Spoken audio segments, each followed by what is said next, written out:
We are live. Welcome.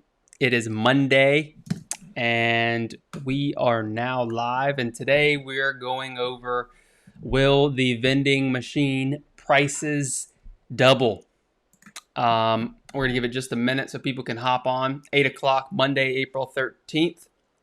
And we're going to go over quite a few um, different things on this stream, but basically the effect of all this trillions of dollars that the government has printed here in the U.S., what we're seeing on prices at Sam's Club and through our distributors as we're going, that we're seeing right now happening. So we're gonna get into that here. Appreciate everyone being here. As I see, let's see who's in here. Ew, look at that. My wife first to comment. Appreciate that. Thanks for hopping on. And just a couple seconds, and we're going to jump on into the topic at hand.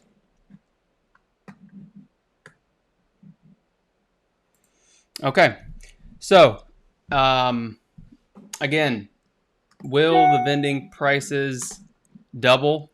What will the effect be? That's what we need to find out, and that's what we need to know with your vending business. Okay, so I hope everyone had a good Easter weekend, holiday weekend. Back at it. Some places around the world are still closed, but here in the U.S., we are up and open for business almost everywhere. So, as I'm sure a lot of you know, the U.S. is doing a lot of with this stimulus and printing a lot of money and bailing out with free money and paycheck loans and all that in an attempt to save a lot of businesses, but it might have some downstream effects on the vending business, and I'm going to go over a couple of those in this stream. Okay, and as always, if you have a comment or question, drop it in the comment bar, drop it in the chat, and I'll get to it. But basically, even before this coronavirus, we've noticed prices start to go up on just about everything, on all our cans, on our chocolate, on our chips. Last year was a 10% increase on all of our canned drinks, and that might have been because of the aluminum tariffs that Trump had, and I don't know the reason, but we did see an increase last year. And then already, even before this coronavirus started, in the first quarter of this year, we already saw an increase in our can of Coke price by 10%. So actually, I can show you that real quick here. Let's see if I can show you. So if you go to Sam's Club, I can type in here. Well, right here I have pulled up Snickers. Snickers is one of the top sellers. If you see right here, the variety full-size bars, that mixed bag, we sell just about all those items. So now, as you can see right here in the $19.98 price, 67 cents a unit. So you almost have to now sell your chocolate guaranteed for $1.25, creeping towards $1.50 for a candy bar. Okay, used to be able to get it between 50 and 60. Now it's 67 cents, and that's even on a deal on the multi-pack. They're in the 70-cent range on a chocolate bar. So that's just on chocolate. Now, if we type in here Coke, a can of Coke in 2019, let's see, just this year, in the beginning, in January of this year, 2020, we could get Coke for 30 cents a unit, and now it's 33 cents. So that's a 10% increase, right there in 3 months. So we'll see how this is gonna affect us, but that right there is already an impact. There's already price increases going on before the government decided to print $17 billion out of thin air, 5 trillion, and who knows, might be more. So that downstream effect, which Look who we have in the building here. Ebb and Grow. If you guys are looking to learn about aquaponics, go follow Ebb and Grow. Appreciate you being here. That downstream effect could continue to happen. So now, another thing that I wanted to get into is this isn't necessarily a bad thing for the vending business. Prices going up, prices changing. Because the good thing about a vending machine is what? All you have to do is open that door, go into your mode button, and increase the price. So if you're selling the a can of Coke for $1 and the price doubles and your cost doubles, you just pass that cost along to the consumer. So that is a benefit of being in the vending business, is when people are paying $2 for a can of Coke at the grocery store, or they're used to paying more at the gas station and at the grocery store. When you pay, when they see that on the machine, they're not going to get sticker shock like some other businesses may not be able to pass that cost along. So that is, not to worry. Look at the positive aspect of it. Forget the, purchasing power of the dollar and inflation and getting all worried about that. If the price of the cost of a Coke goes up, you can simply raise the price on your vending machines to account for that. So even if it does double, don't worry about that, because, like I said, you can just increase that. So next thing I want to get into, the bigger issue that I feel is going to be out of all this is possibly shortages. So you can pass the cost along to the customer by raising the price, but what happens if you're limited to one pack of 135 pack at Sam's Club? What happens then? What happens if Sam's Club only lets you order 10 of these? What happens if Sam's Club only lets you order a certain number of Snickers, a certain number of chips? Okay? That is more frightening and more of a downside that could affect the vending business. A shortage or a drop in, a limiting of the product, not being able to get the product to put in the machines. So if you have the demand and you can put the pricing where you want it to, but you can't get enough of the product to put in the machine, that's really something that you can't control, and that would be an issue. So the next issue that we might be facing here is, with respect to the supply too, is just today the meat manufacturer had some employees that tested positive for the COVID-19, and now that meat manufacturer has shut down. So what happens if Snickers or a Coca-Cola plant has some COVID-19 cases develop and they shut down their production plant in the Tampa Bay region? The bottler that supplies us, that could be an effect of it too, as far as the supply getting cut due to employees shutting down a facility. So again, appreciate you guys being here. Thanks for the thumbs up. If you're liking what you're hearing so far, even if you're watching the replay, go ahead and hit the like button.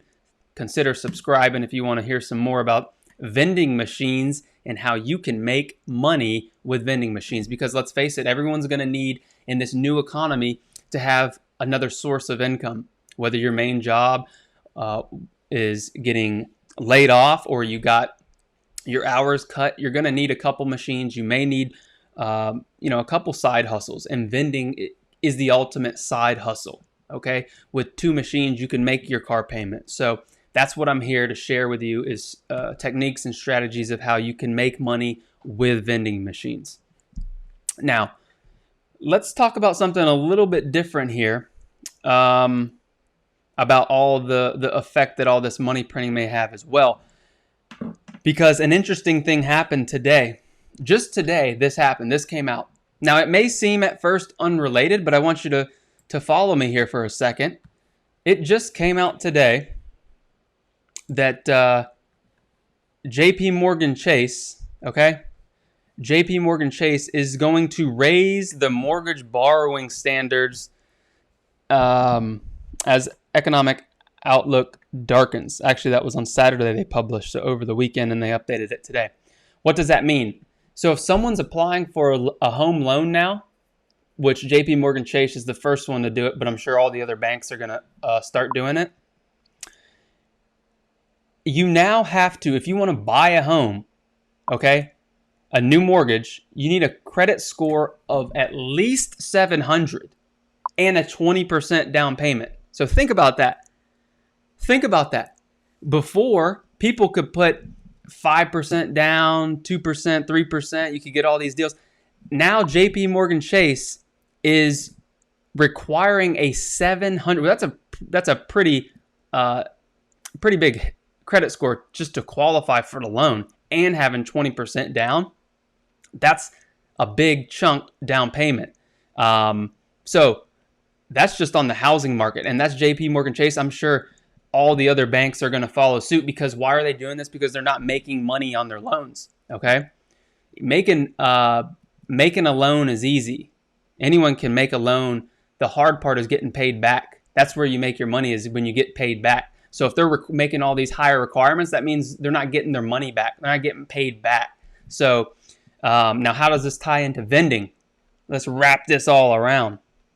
Well, as you may or may not know, vending machines, there's a lot of vending companies, vending lenders that you can get some 0% down. You can get no money down. You can put a little bit down and get started in the vending business. But will this affect the vending machine finance industry? That's what we don't know. We don't know if this will have a trickle-down effect, because as you can see right here, we are doing a live broadcast. That's what you can see. If you go on Vending.com, just type in Vending.com, go to their finance section, okay? Look at that. They got their pop-up right there. No thanks. Look at this right here. Let me move my big old head out of the way. Special offer. Look at this pop-up. Just as today. This is live. Special offer. Limited time. 0% interest financing. Take our credit app. So, this is Vending.com. This is one of the biggest sellers of vending equipment in the country. And they're still offering 0% down. You put no money down, you can get a machine, which if you have in a normal environment, that's a great deal. And I can go into strategies on how you can put no money down. You can get a snack and a drink machine. You can get them installed in a location, and you can have that location make the machine payment for you. So essentially, you're getting free brand new machines. If that's something you'd be interested in, drop that in the comments. If you'd like me to make a video on how you can get machines with no money down, and then you can install them and have the money that comes in from those machines make that machine payment, thereby having the account pay for itself. Similar to real estate, getting a loan to buy a piece of real estate and having that asset pay for itself. So, but that's all. That's all I wanted to share with you guys for today. Let's see if we have any comments over here. If you have any questions before I sign off, drop them in the chat. Let's see. Tyrone, thank you for showing up in the building. Let's see. We got shout outs to the bloodthirsty home. That's right. They're trying to protect their bottom line, and I guess get paid out. That is a nice looking logo there. That is a nice looking thumbnail, I should say. So, appreciate you guys hopping on this Monday. If you got some value, hit the like button, and there you go. So the answer to the question of will vending prices double is I don't know. I could foresee it happening. I'm not sure, but like I said, vending machines are a nice thing to be in, because all you have to do is go into that mode button and change the price. The more pertinent or scary thing would be if we as vendors get limited on the amount of product that we can buy, or the amount of product that we can put in the machine. So we have the demand is there, but we can't get the supply to put in there. So let's see. Rezo Vending, thanks for showing up. Would this be a good idea? During our shutdown? Are you speaking of the financing. Is that what we're talking about? If that's what you're referring to, the financing, I don't advocate right now going on offense. I know some people are getting accounts, and that's great if you can. But I recommend shoring up your back end. By that I mean make sure you got all your machines, up to date, clean. Your accounts are happy. Not a lot of people, especially in our area, are going to talk to you about expanding right now. So I would be playing defense right now. Make sure that when this is over, that you are ready to go on offense. But I wouldn't be getting taken out loans on accounts that you don't know if they're going to be cutting back, because we don't know with certainty what's going to be happening for this coronavirus, how long it's going to last. Are more layoffs going to come? Is there more shutdowns? We just don't know. So I would hold off. But when things do start turning around, I do. If they're still loaning money at 0% interest, I would. That is a good strategy to use. And Seth, thanks, Seth. Appreciate that. Appreciate the comment. And awesome. So I'll be back tomorrow with another live stream. I got a good topic for you guys. Check my Instagram at Hill Vending, where I'll drop the topic that's going to be discussed. And as always, keep your drinks cold and your snacks fresh. See you guys.